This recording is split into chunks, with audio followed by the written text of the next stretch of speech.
Čau, klausītāji! Tu klausies podkāstu Konte Globe, kur es, Elizabete Rebezova, kopā ar saviem draugiem, vai tad, kad man beigsies draugi, runāšu ar svešiem jauniešiem par naudu, finanšu pratību, finanšu kļūdām un visu, kas nāk komplektā, mācoties attīstīt mūsu finanšu pratību.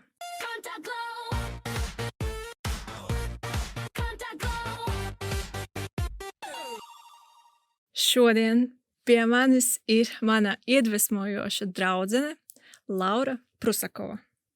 Čau, Elizabete, un čau, klausītāji, prieks šeit būt. Laura, ko tu gribi, lai klausītājs zina par tevi? Ko klausītājs, lai grib zināt par mani? Es nebiju sagatavojusies šim jautājumam. Laikam es gribētu teikt, ka ja man arī jāpazīstina sevi kā cilvēku, es negribētu, lai mani asociē ar profesiju vai nodarbošanos, ko es daru, ja tas ir tādā brīvā kontekstā, tad man gribētos teikt, ka es esmu cilvēks, kurš grib piedzīvot šo dzīvi no sirds un, un arī būt labam cilvēkam tajā visā ceļā. Sapratāt? Un tagad profesionālais introductions, jo mums arī profesionālitāte ir svarīga. Es esmu neformālās izglītības trenere, coach un arī jaunatnes darbiniece. Nu, tad tādi man ir draugi. Bet es Lauru iepazinu tad, kad tev strādāja kā freelancers, jā? Kā šis saucās? Pašnodarbinātais. Es joprojām esmu pašnodarbinātā. Jā, Laura joprojām ir pašnodarbinātāja persona. Un es atceros, ka man bija diezgan sarežģīti apjēgt, ka mana vecuma jaunieši ir pašnodarbināti, jo man šī sfēra vispār šķiet tik ļoti nepastāvīga, tik pilna ar stresu, ka tu nekad nezini, vai tev būs nauda, vai tev nebūs. Un ko tu par to domā? Tā ir, tas var būt stresaini, un tur ir ļoti daudz neparedzamības. Un tādam ievadam es kā pašnodarbinātā esmu jau 5 gadus. Tas bija arī tas brīdis, kad es aizgāju no tāda labi algota darba un stabilitātes, jo tajā dzīves posmā es sapratu, ka vairāk par stabilitāti un drošību man ir svarīgāka pašizpausme, radošums un brīvība. Un tad es nolēmu iet šo ceļu. Un tas, ko tu pieminēji, tas viss ir bijis šajā ceļā, jau tie ir 5 gadi. Un es teiktu, ka tikai šogad es esmu atradusi to modeli, kurā strādājot es jūtos gan droši, gan man ir vieta manam radošumam un pašizpausmei. Jā, mēs vēl to paturēsim. Podkāstam ir jābūt ilgam. Bet varbūt tu vari pakomentēt, kāds bija tavs attiecības ar naudu pašā sākumā, kad tu sāci pelnīt? Kad es sāku pelnīt pašā sākumā, kā pašnodarbinātāja? Nē, vispār. Cik tev bija gadi, kur tu iztērēji pirmo algu? Ok, tā tad manas darba gaitas sākās, kad man bija 13. Jā, un tāds fun fact, es vienā reizē saskaitīju, cik profesijas es dzīves laikā esmu pamēģinājusi. Tas nozīmē vismaz 1 dienu es tur esmu nostrādājusi. Profesijas vai darbus? Es teiktu, ka drīzāk profesijas, jā. Un man sanāca 32, par ko es pati biju lielā šokā, jo es sapratu, ka tas dzīves ceļš ir bijis diezgan bagātīgs, un tādam ieskatam es esmu filmēsies seriālā, bet es esmu arī bijusi šuvēja un bērnu dārza audzinātāja un kopēja un ravētāja un žurnāliste, tā kā ļoti daudz un dažādas lietas un profesijas. Un tu pateici, cik tev gadi? Šobrīd man ir 27. Jā. Tad 32 profesijas, jā. 27 gados. Jā. Wow! Jā. Tas ir, protams, es ticu, ka kādam būtu tāds, un tas jau nav īsti tā nopietni, jo, ja tu tur esi strādājusi tādu īsu darba laiku, tad jau tu īsti nesaproti. Un jā, tā var būt, bet ja tīri par tādu metaforisko tādu kājas iemērkšanu un pamēģināt, kā tas ir iekāpt tajās kurpēs, tad es teiktu, ka jā. Jo man liekas, ka man jau kopš mazotnes, pirmkārt arī runāju par tām attiecībām par naudu, man ir vienmēr bijusi interese par naudu.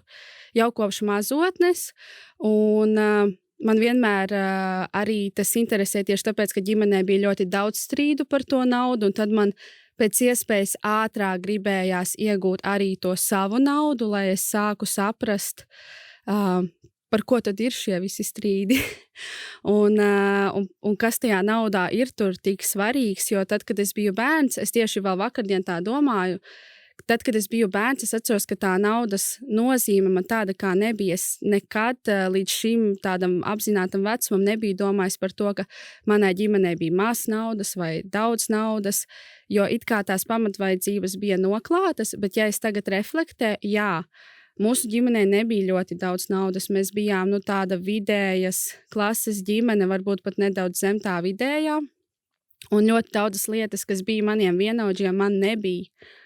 Un, piemēram, arī tā pati kaut kāda mūzikas skola. Es uz mūzikas skolu negāju, tāpēc, ka man vecāki nevarēja to apmaksāt. Kaut gan tajā laikā manā pilsētā mūzikas skola bija 12 lati mēnesī un instruments, kas ir jānopērk, kas būtu tas lielākais ieguldījums. Bet, acīm redzot, maniem vecākiem vai tas nelikās labs ieguldījums, vai arī tās finanses tiešām nebija. Varbūt arī viņi vienkārši negribēja, lai es trinkšķinu 8 stundas dienā, jo es gribēju iet uz klavierēm. Un, bet es atgriežoties par tām attiecībām par naudu, man vienmēr ir bijusi tā interese. Un tad es arī ļoti daudzus gadus, tīpaši jau, kad kļuvu apzinātāk, sāku ļoti daudz strādāt gan terapijā, gan coachingā tieši ar naudas tematiem, jo es sapratu, ka man ir vairāki bloki, kas nāk no ģimenes, šīs arī dažādās limitācijas, kur liekas, ka tā nauda vienmēr izbeigsies, ka ir jākrāj kaut kādai nebaltai dienai, un visādi citi šie ļoti arī klasiskie teicieni. Bet tas, ko man ģimene iemācīja, un tīpaši mana mamma, jo es teiktu, ka tādā ziņā laikam mans tēvs nebija tik dāsns ar zināšanām par naudu, vai mēs vienkārši par to nerunājām, ja viņš nedalījās ļoti daudz, varbūt arī viņam nešķita, ka tas ir vajadzīgs. Bet mana mamma runāja ļoti daudz par naudu, un viņa vienmēr teica, ka vienmēr ir jākrāj, ka vienmēr tai naudai ir jābūt, un tas, par ko es esmu ļoti pateicīga, ka mana mamma iemācīja, ka tā nauda ir jākrāj ne tikai kaut kam sliktam, bet arī labam. Un par to es esmu ļoti pateicīga, tāpēc man arī tā sajūta un tā domāšana, ka man nauda patīk, man nav riebums pret naudu, un man liekas, ka tieši tāpēc arī naudai es patīku, jo man dzīvē ir bijuši tik daudzas situācijas, kur man liekas, ka tūlīt visi striķi trūks, bet tā nauda atnāk. Viņa tiešām uzrodās, iespējas uzrodās. Un man liekas, ka par šo es esmu ļoti pateicīga savai mammai, ka viņa man ir ielikusi šo domāšanu, ka nauda atnāks. Ka nebūs tā, ka naudas nebūs. Jo mana mamma pat visgrūtākajiem, liekas, dzīves posmiem izgāja cauri ar šo domāšanu tādā veidā, ka mums kā bērniem nekas netrūka.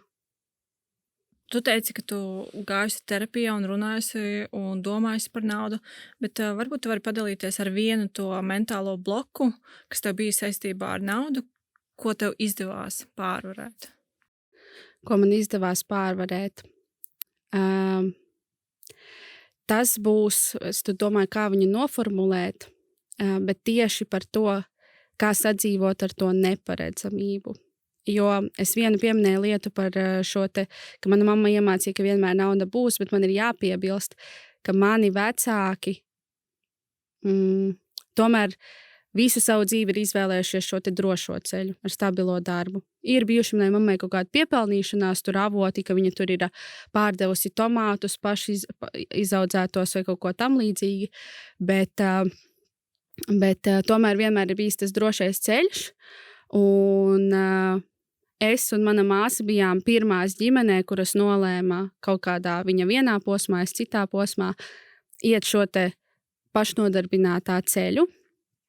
Un tad es sastapos ar to neparedzamību, un man bija ļoti smagi posmi ar to, ka man bija ļoti, ļoti liela trauksme. Man bija tiešām tāda money anxiety, tāda naudas trauksme, ka es nevarēju kaut kad pagulēt pa naktīm, un es cēlos augšā, un man rādījās murgi, un tas viss. Un tas bija tāds ļoti, ļoti liels bloks, jo likās, ka ja nav tās stabilitātes, tad kā es vispār varu plānot savu dzīvi, kā es varu kaut ko domāt, kā es varu justies droši. Un šis bija ļoti, ļoti liels darbiņš, ko es izdarīju ar sevi mentāli, ka pat tad, kad man fiziski kontā nav tās lielās naudas, man tās trauksmes vairāk nav. Vai nu viņa ir tik minimāla, ka es viņu spēju nomenedžēt.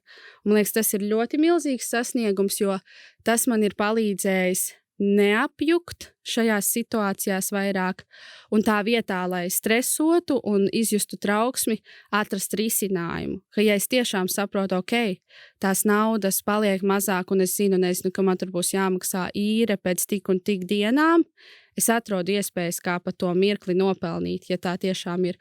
Bet tas, ko es arī teiktu, ka es domāju un esmu saskatījusi tādu likumsakarību, ka sākot šādi domāt, ka es visu atrisināšu, jo tā doma ir tāda, es visu atrisināšu, man tas ir pa spēkam, un tā ļoti, ļoti dziļi.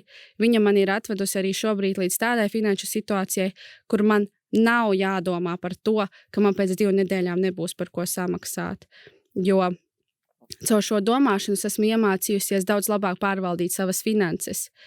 Jo tad, kad mums ir trauksme, ļoti daudz rodās arī šie te impulsīvie pirkumi, neapdomāšanās, sava konta nečekošana, izdevumu nepārzināšana un tā tālāk, jo tas ir arī kaut kādā, man liekas, savā veidā šie te saucamie coping mehanismi tai trauksmei, vai pirkšana visādu našķu, tāpēc, ka tu jūties tik sūdīgi, ka tu centies apēst tās emocijas. Tas bija vismaz manā gadījumā ļoti izteikti. Un, jā.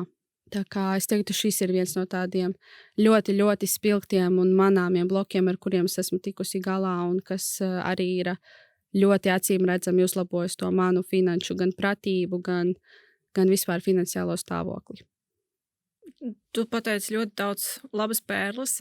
Es centīšos kopsavilkumu tādu uztaisīt ar tādiem tips un triks mūsu klausītājiem. Tad, kad rodās tā finanšu trauksme, galvenais apstāties, saprast, ir jāmeklē risinājums, pievērst uzmanību uz savām rīcībām, ko tu šobrīd dari ar to naudu. Tie varētu būt sneki, tērēšana, neskatīties kontā. Man tas arī ir. Tad, kad es jūtu stresu par finansēm, es neskatos kontā, jo es izvairos. Kāds šis saucās? Attachment style. Avoidant attachment style man ir. Un tad, un galvenais tā kā savākties un uzņemties to atbildību, jā? Jā, tikai tas, ko es pieminētu, un man liekas, ka tā ir arī viena no lielām problēmām vispār, ja mēs runājam par trauksmi, ka ļoti daudzi domā, ka mēs trauksmi varam mazināt tajos brīžos, kad mēs vienkārši apstājamies, bet trauksme ir ļoti, ļoti tāda dzīva enerģija un ir jāatrod tas savs veids, kas tev palīdz to trauksmi veselīgi izrēģēt. Jo tas, ko es arī sapratu, šis varbūt izklausīsies, kādam nesaprotami vai varbūt kaut kā dīvaini, bet tas, ko es esmu sapratusi, ka tā trauksme, ja viņa netiek veselīgi izrēģēta, viņa tāpat paliek kaut kur ķermenī, un viņa kaut kādā brīdī liek par sevi zināt. Vai nu tā ir kaut kāda saslimšana? Tā kā psihosomātika. Jā, psihosomātika. Jā, tieši tā. Ļoti pareizi. Vai nu tā iznāk caur kaut kādām, stulbām, destruktīvām darbībām pēc tam. Un tāpēc, man liekas, ir jāatrod labs veids, kā strādāt ar to savu trauksmi, kā viņu vispār iepazīt. Tas jau tāds terapijas lauciņš, bet es tiešām iesaku to izdarīt, jo trauksme ir normāla parādība, viņa signalizē par to, ka tu jūties nedroši, un ir svarīgi, kā tu spēj to drošības sajūtu radīt sevī. Kad apkārtējie apstākļi, piemēram, tas cipars kontā, liecina par pretējo. Un kas tev palīdzēja? Varbūt ir kaut kādas manifestācijas, frāzes, darbības, ko tu dari, kas tev palīdz? Es teiktu, ka viens liels darbs bija tiešām terapijā strādāt ar šo drošības sajūtu un tādu pārliecību sevī, ka es spēšu atrast risinājumus, ka es spēšu nopelnīt, ka es esmu pietiekoši radoša un gudra un atraktīva un spējīga un tā tālāk un attapīga, lai izdomātu, kā to naudu nopelnīt. Un otra lieta, man liekas, ka vienas no tām praksēm, kas man pašai ir palīdzējušas runāt par tādu darbu ar sevi pašam. Tās bija dažādas somatiskās prakses, piemēram, emotional freedom tehnika vai elpošanas vingrinājumi un arī, es teiktu, vispār kustība kā tāda, kas palīdz vienkārši tev atgriezties tādā miera stāvoklī, jo es domāju, mēs katrs esam sastapušies ar to sajūtu, kad ir tā lielā trauksme, ir grūti padomāt. Ir ļoti, ļoti grūti padomāt un pie tam izdomāt vēl kaut ko labu. Nē, paldies, ka tu dalies, jo šis īstenībā ir viens no iemesliem, kāpēc es vispār taisu šo podcastu, jo man jau sāk triggerots tas, ka tā kā, nauda nav svarīga, cilvēki, kas runā par naudu, ir tik merkantili, bet es vienkārši zinu, cik ļoti daudz stresa nauda var radīt cilvēkiem un cik ļoti daudz cilvēki cieš no tā, ka viņi nevar savaldīt to savu tieši trauksmi. Un tad šis podcasts ir domāts cilvēkiem, lai nejustos tik slikti par saviem finanšu lēmumiem. Noteikti, tas ir stulbi, ka mēs nerunājam par šīm tēmām, kas ir nauda, seks un veselība un daudzas šie jautājumi, kas ir nolikti kaut kur tabū, bet kas ir ļoti liela mūsu dzīves sastāvdaļa un ikdienā mēs nekur bez naudas, tā ir realitāte. Un ja tu neveido šīs attiecības ar naudu un ar sevi, tad par ko mēs varam runāt? Jā, bet mēs vēl pieskarsimies šim vēlāk. Bet tagad ir laiks manai vispopulārākajai rubrikai. Davai. Par finanšu gaumi nestrīdas. Tad es saukšu, iedomājies vīrieti, kas izskatās uz 10. Ok. Grūti droši vien. Man ir tas mans tips kaut kāds. Labi. 10, bet tur būs kaut kāds finanšu āķis, un tev ir vienkārši jānovērtē no 1 līdz 10. Okay. Viņš izskatās uz 10, bet domā, ka budžets ir tikai ieteikums. 1. Man liekas, ja cilvēks nepārzina savas finanses un neveido budžetu vai pat nesaprot to, tad, man liekas, tā ir tāda bērnišķīga pozīcija. Man liekas, pieaudzis cilvēks apzinās savas finanses. Viņš izskatās uz 10, bet pasūta restorānā ūdeni, jo vispārējais šķiet overpriced. Man tā ir bijis.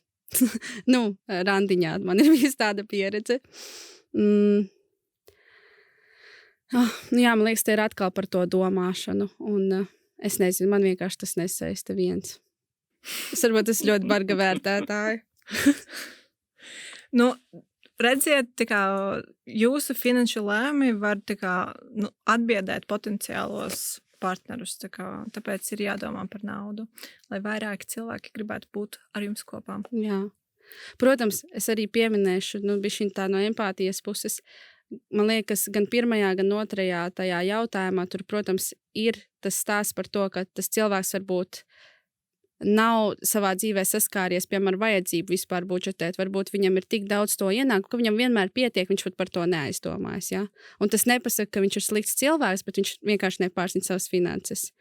Bet vai es gribētu ar tādu cilvēku būt kopā? Visdrīzāk, ka nē, bet ja tur ir citas visas labas kvalitātes, tad šī ir kaut kāda lieta, par ko mēs varam runājot, vienoties un varbūt nonākt. Bet es noteikti negribētu arī iekāpt kaut kādā mammas lomā un mācīt kā. Bet ja tam cilvēkam būtu tāda iniciatīva, es vispār domāju, varbūt man var padalīties vai kaut ko, tad tas jau būtu cits vērtējums varbūt. Labi. Jā. Viņš izskatās uz 10, bet saka, ka nauda nāk atpakaļ pēc katra pirkuma. 10, es ar tā saku. Labi. Man liekas, tā ir tā domāšana. Protams, te arī varētu būt piebilde par to, ka ja tie ir stulbi pirkumi, tādi, es nezinu, tiešām nevajadzīgi, impulsīvi, nepārdomāti, tad tur uzreiz tas viss ies zemāk zem 4. Bet ja tas ir tādā domāšanas veidā, ka es apzinos savas finanses un es vienkārši domāju pozitīvi par to, ka tās finanses pie manis atgriežas, tad man liekas, tā ir laba lieta. Okay. Viņš izskatās uz 10, bet being finance bro, tā ir vienīgā viņa personības pazīme. Es nesaprotu tā Gen Z. Es esmu pārāk mileniāls, laikam. Zini, kas ir finance bro? Finanšu brālis, ne? Nu, iedomājies, Tad jāiztulko man šis iedomājies slēngs. puisi, kurš tā kā strādā kaut kādā bankā droši vien, viņam ir investīcijas, viņam ir kripto, viņam ir viss šis, un viņš visu laiku par to runā, cik ļoti forši viņš ir ar finansēm, cik daudz viņam ir liels portfolio, ka ir jāiegulda tur un tur un tur, un visu laiku par to runā. Ok. Nu, ja tas ir tikai, man pat grūti atbildēt, jo man liekas, ka tas ir forši no vienas puses, ka cilvēks tā labi pārzina savas finanses un tā kā, bet man ir arī ļoti svarīgas citas kvalitātes cilvēkā, un ja piemēram viņam ir ļoti augsta finanšu pratība, bet ļoti zema emocionālā inteliģence, tad mums nebūs pa ceļam. Nu, tā kā tas ir vienīgais viņa personality trait, nu tā kā tur nav nekādas emocionalitātes, vienkārši tikai šis. Nu, tad 1, 2. Tā, nu mums vajag nedaudz augstāk. 3. Labi. Nu, es negribētu tikai runāt par naudu visu laiku. Es nevarētu. Viņš izskatās uz 10, bet viņš ļoti reti, kad ņem brīvdienas, jo viņš grib pelnīt naudu. Nu, tas man nešķiet ilgspējīgi. Vērtējums. 3, 4. Kā mēs jau esam nedaudz augstāk. Ilgspējīgi viņa veselībai, tas ir tas, ko es gribēju teikt. Un man liekas, ka no tā ciest arī attiecības. Nu, par finanšu gaumi nestrīdas. Jā. Labi. Viņš izskatās uz 10, bet nezina savu pinkodu, jo visu laiku maksā ar Apple Pay. Atkarīgs atkal no viņa finanšu situācijas, un vai viņš apzinās, cik viņam ir, nu varbūt 4. Labi. Viņš izskatās uz 10, bet nav prasījis algas pielikumu kopš 2018. gada. 4, 5.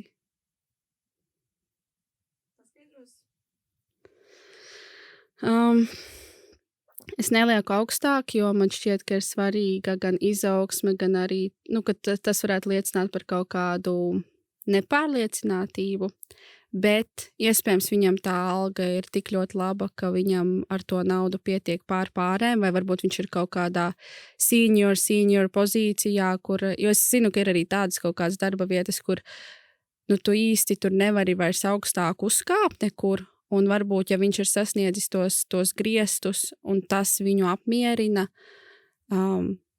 ir ok, bet man vienkārši domājot arī no tā viedokļa par izaugsmi, tur gan man nešķiet ok. Tur man šķiet, ka ir jāmēģina tā kā tīpaši, ja tu auc un tu apzinies, ka tavas profesionālās prasmes aug, tad attiecīgi arī prasīt to atalgojumu, vismaz mēģināt.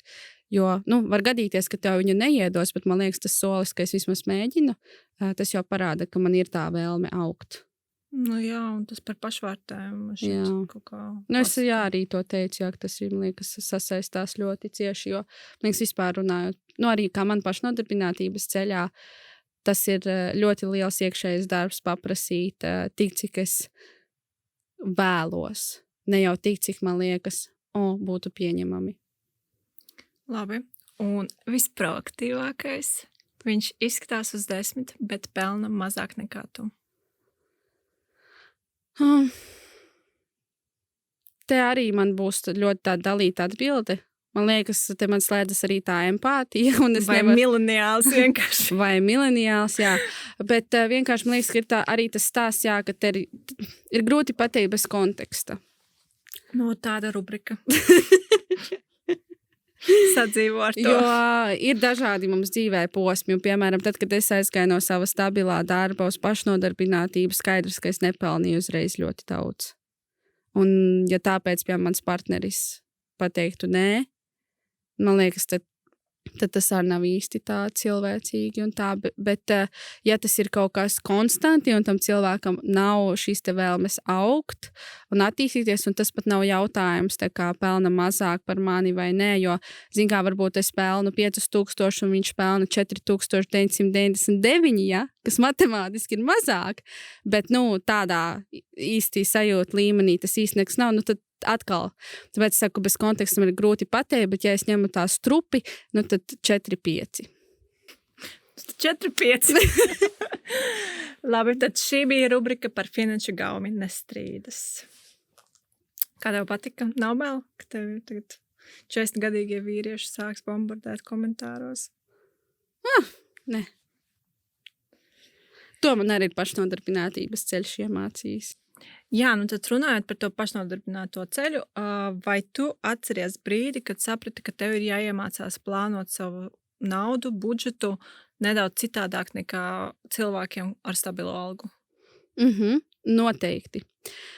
Jo īstenībā ir interesanti, ka es ar tādu budžetēšanas terminu iepazinos diezgan ātri un pamēģināju viņu arī, man liekas, kaut kādā pirmajā jau studiju gadā, arī ar to visu stabilo algu. Jo man bija skaidrs, saprotams, ka man dzīvē ir ienākumi, man dzīvē ir izdevumi. Man gribējās saprast, cik tad es tērēju, kam es tērēju un tā tālāk. Bet ar ko man gāja grūtāk, ka es nebiju disciplinēta ar šo te budžetēšanu. Es to darīju ik pa laikam, bet neregulāri, un tad es sāku pamanīt, ka es tā kā nedaudz plūstu pa tām finansēm, man pietiek, bet es neesmu kontrolē pār savām finansēm. Un tad man arī liekas, ka tas ir tas stāsts, tā kā, ja tu nepārvaldi savas finanses, tad tās finanses sāk pārvaldīt tevi. Un tad man liekas, ka notika arī viens tāds liels punkts manā dzīvē pagājušajā gadā, kad es atgriezos pēc viena gada praktiski viena gada Rumānijā, kur es biju brīvprātīgajā darbā un kur es ļoti daudz neko nenopelnīju, jo tas brīvprātīgais darbs, viņš tomēr mums sniedza kaut kādas finanses, bija šis Eiropas finansējums. Un man jāsaka, es tāpat lepojos ar sevi, jo es pat tad paspēju iekrāt. Mums bija kaut 270 eiro mēnesī, un es pat tiem 9 mēnešiem sakrāju 900, kas man likās, diezgan solīdi. Tā kā ar visu to situāciju es pat iemanījos. Bet atgriežoties uz Latviju, skaidrs, ka tas posms nebija tāds, kur es uzreiz ar to naudu varēju tā finansiāli atspērties, un man bija jāmeklē radošie risinājumi, kā es saku, kā man iedzīvoties atpakaļ. Un man liekas, ka tas tieši bija tas posms, kad es sapratu, man tagad ir jāsaprot, cik daudz es tērēju un cik daudz man ir. Un ņemot vērā, ka es biju, tā teikt, ārpus aprites veselu gadu, un ļoti daudzi klienti, kas man bija pirms tam, vairs nebija mani klienti, jaunu man vēl nebija. Tas bija ļoti tāds intensīvs posms, ar tādu pat savā veidā tādu izdzīvošanas režīmu un tiešām saprast, kam es tērēju un dzīvot ļoti, ļoti taupīgi. Un tas, man liekas, arī bija tas posms, kad es sapratu, ka ja es nesākšu apzinātāk domāt par savām finansēm, kāds teiciens draugi nebūs labi. un tas, man liekas, bija tāds pagrieziena punkts, un tad no pagājušā gada es ar šo te budžetēšanu darbojos daudz regulārāk. Vismaz reizi mēnesī es šobrīd pačekoju tās savas finanses. Man ir arī saprotams tie griesti, kas man ir, kas ir pamatvajadzības. Ja es tad saprotu, cik daudz es aptuveni tērēju naudu mēnesī pārtikai. Protams, tur reizēm tas var variēt, tur kādi daži eiro, tur vairāk, mazāk. Bet aptuveni es sapratu, cik es daudz iztērēju apēdot, cik man daudz vajag īrei, rēķiniem un tā tālāk. Un tas man arī iedod tādu drošības sajūtu, jo es zinu, ka ja katru mēnesi es nopelnu vismaz šo summu, ņemot vērā to, ka man jau ir iekrājumi, es zinu, ka viss būs ok. Un tas man palīdz ļoti tā kā justies droši par tām savām finansēm, un kopš šī gada es sāku arī vairāk arī sāku krāt, jo man tā finanšu tas, ko es arī stāstīju par to modeli, kas atradu, es varu tagad arī padalīties. Es pagājušajā gadā ļoti labi sapratu to, ka pilnīgi būt pašnodarbinātai man varbūt šajā dzīves posmā ir par stresainu, un man ir vajadzīga šī te drošības sajūta par manām pamatvajadzībām. Sākotnēji es biju atradusi pilnas slodzes darbu, jo man likās, es strādāšu pilnas slodzes darbu, un tad pēc tam tur pa vakariem vai pa brīvdienām ņemšos ar saviem projektiem vai coachinga klientiem un tā tālāk. Bet tad es sastapos ar to realitāti, ka tas pilnas slodzes darbs paņem ļoti daudz manu enerģiju. Un man nesanāk laiks pa vakariem, un gribās arī sociālo dzīvi, gribās arī, laiku priekš sevis. Un tas modelis man nestrādāja. Un tad es domāju, ka es sapratu, pilnīgi pašnodarbinātā man nestrādā. Pilnīgi nodarbināta man nestrādā, tādā valsts darbā apmaksātā. Un tad es sapratu, ka man ir varbūt jāmeklē kaut kas, ko es varētu apvienot. Un šobrīd esmu nonākusi tādā pozīcijā, kur man ir labi apmaksāts puslodzes darbs, kurš mani arī mentāli un emocionāli piepilda, kas man liekas ir ļoti superīgi, jo ne visiem ir darbs, kas viņus piepilda. Un man ir šis gan laiks, gan enerģija darboties arī ar maniem radošajiem projektiem, un tad šogad arī esmu uzsākusi gan rakstīt, gan vadīt arī starptautiskas mācības, un tas arī ļoti forši, jo šis te laiks un brīvība man ļauj arī spēlēties ar šo te naudu un nopelnīt vairāk nekā es varēju agrāk, es pat gribu teikt, jo man liekas tas, ko es sapratu, ļoti, ļoti svarīgs sev. Un es atkal saku sev, tāpēc, ka es ticu, ka ne visiem tas strādās, bet tas, ka man ir šī drošība, ka es naktī varu gulēt mierīgi, jo es zinu, ka man būs, kur gulēt, būs par ko paēst, ļauj manam radošumam izpausties, ļauj manai iekšējai, tieši tā, ļauj man radoši izpausties un ka es varu arī darīt. Jā, man šķiet, tieši šis risinājums ir vislabākais, un tieši kā es to iztēlojos, ka tev ir kaut kāds ienākumu avots, es nezinu, vai tie ir vecāki, vai tie ir kaut kādi dividendi, darbs, un tad tev ir kaut kāds papildus laiks, kur tu vari izpausties radoši, tā kā es šobrīd daru. Bet, jā, man šķiet tas, kā lai tu pasaka, šis tā kā kavero tās basic vajadzības, un tad tu vari tiešām sniegties uz to piepildīšanu. Bet man prieks, ka tu to atklāji un ka tev tas strādā. Tāpēc arī bija tā sajūta, ka es nesapratu, kā cilvēks, man šeit toreiz bija 25, 24, tā varētu. Nē, mēs iepazinājāmies 3 gadus atpakaļ. Jā, tad 24 man bija. Jā. Kā 24 gados tu vari tā kā dzīvot pilnīgā nepastāvīgā Bet tas gads man bija ļoti, ļoti labs. 23. gadā es dabūju ļoti daudzus projektus, kur viena projekta ietvaros es varēju nopelnīt 6 mēnešu algu, 1 mēneša laikā. Un līdz ar to man nevajadzēja satraukties. Redzēju, es par tevi satraucos. Jā, bet tas ir arī stāsts. Un, zini kā, šobrīd man šis darbs piepilda, un es arī plānoju, turpināt viņu strādāt, jo es tiešām redzu jēgu. Bet jā, man liekas, kaut kādā brīdī es jutīšu, ka es no tā darba izaugu, vai viņš mani varbūt vairāk nepiepilda vai kaut ko. Tomēr tajā nākotnes tādā vīzijā man gribās redzēt, ka es tomēr daru kaut ko savu pilnā laikā.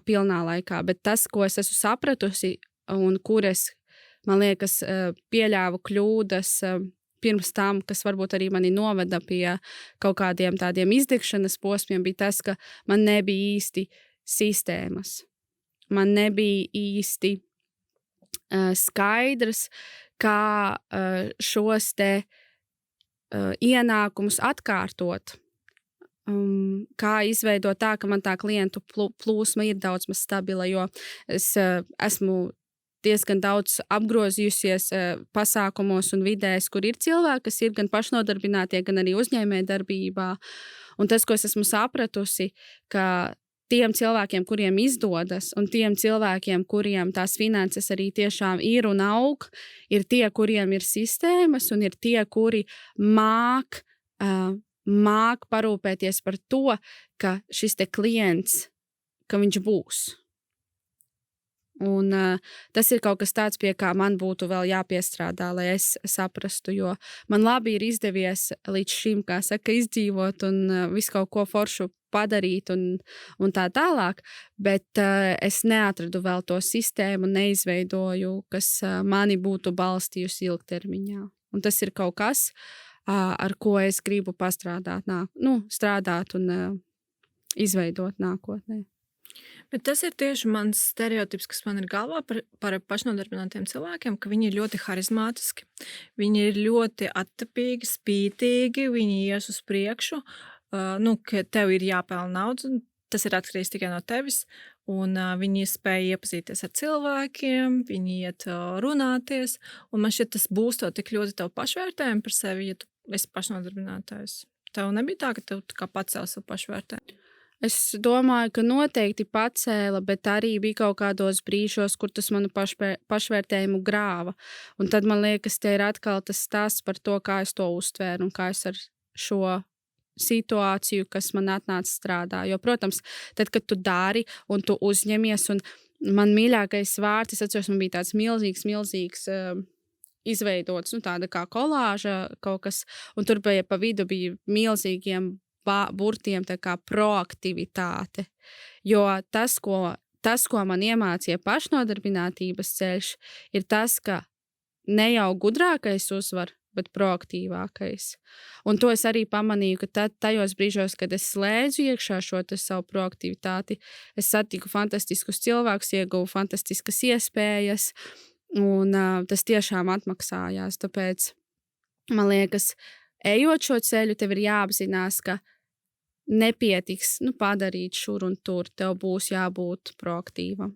Diemžēl laiks iet uz beigām, tāpēc ir laiks mūsu pēdējai rubrikai. Zināšanas atmaksājas. Tev ir iespēja tepat nopelnīt naudu. Jā. 1, 5, 10 eiro. Bet tu vari izvēlēties tikai vienu jautājumu. Tu jau klausies podcastu, tu jau zini. Tas, kuru kategoriju tu izvēlēsi? Ir smieklīgi, jo man pilnīgi nav jāsmas, ko man varētu jautāt. Un, jā, bet... 10 būs grūtāk, 5 būs tā kā cerams, ka zinās. Cerams. Un 1, visi. Jā. Zin kā, nabagāka bez 10 eiro es nepalikšu, tad vai ņemam tos 10. Man jau nebūs tev jāmaksā, ja es tev nebūs man jāmaksā. Tad jau, kas neriskē, tas nedzer šampanieti. Ar ko atšķiras distributing fondi no accumulating? Distributing fondi. Okay. Man nav skaidrs atbildes, bet varētu mēģināt izdomāt. Tie ir ieguldījumu fondi, ja? Ok. Distributing fondi, man liekas, ka tie varētu būt, ka tu sadali, kur tu ieguldi, ka tu neieguldi vienā vietā, bet, piemēram, dažādos uzņēmumos, un arī kriptovalūtā, nekustamajos īpašumos, ka tie ir dažādi, tā kā veidi, kur tu ieguldi. Un akumulācija, tas ir uzkrājas, tas ir uzkrājumu fonds, tā kā varbūt, ka tu vienkārši, veic uzkrājumus, bet neieguldi vai nesadali to pa maciņiem, kā tu ieguldīsi. Es atkal pieeju radoši tā, vai ne? Pieeja radoši, bet tas, ko tu aprakstīji, bija tie indeksu fondi, ka tu sadali, jā, tie ir indeksu fondi, bet distributing fondi un accumulating fondi, tie ir tas pats ETF, kad ir kaut kāds gros ar akcijām, bet distributing viņi izmaksā dividendes, un accumulating viņi izmaksā, bet tie dividendi tā kā automātiski aiziet atkal tajā fondā, tā kā reinvestē to peļņu. Ok. Tad neko. Bet, šis bija 10 eiro jautājums. Jā. Man, kas tagad neuzzina arī, kas nemēģina neuzzina arī, jā. Jā, bet, viss kārtībā. Viss kārtībā, jā. Pēdējais noslēdzošais jautājums, ko tu gribētu sev pateikt 18 gados saistībā ar naudu? Tajā vecumā es gribētu sev pateikt, nebaidīties riskēt, jo tajā vecumā es centos dzīvot ļoti, ļoti droši, izvēlējos ļoti drošas izvēles, kuras, ja es varētu tagad mainīt, es mainītu. Man šķiet, ka tas, ko es esmu no tā ieguvusi, nav bijis tā vērts. Protams, es daudz ko, tā kā atkal no pozitīvās domāšanas, tas ir stāsts par studiju izvēli, kur es aizgāju, tāpēc, ka es tur zināju, ka es tikšu budžetā, tāpēc, ka es zināju, ka es tur dabūšu stipendiju, un ka finansiāli es jutīšos labi un droši. Bet es studēju to, kas man nepatīk, kas mani nepiepildīja un kas emocionāli ļoti, ļoti izsmēla un kas noveda arī pie ļoti daudzām destruktīvām darbībām. Un tagad man vienkārši ir tā sajūta, ka, ja es varētu tajā pateikt, es gribētu to Lauru iedrošināt, varbūt tomēr pamēģināt paņemt kaut to pašu studiju kredītu, bet iet un mācīties to, ko tev patiešām gribās. Šis ir ļoti iedvesmojošs, bet vienkārši tā pirmā daļa no atbildes man atgādināja to pensiju plānu izvēli, tā kā izvēlēs to dinamiskāku, nevis to obligāciju. Tas tā finanšu pratības joks. Arī tāds ir, jā. Nu, es nezinu, man ir gan otrais, gan trešais, tas man ir, jā. Nu, vienkārši jauniešiem iesaka dinamiskāku ņemt, kamēr var riskēt. Jā. Bet labi, paldies, Laura, ka tu atnāci. Paldies, Es ceru, ka Elsabete. tev bija patīkami pastāstīt par savu pieredzi, arī klausītājiem bija forši paklausīties. Man šita par īsu, man šita es neko daudz nespēju izstāstīt. Nu, tev ir jāskrien uz nākamo sapulci. Mēs jau kavējam, bet jā, paldies, ka klausies, un atā! Čau!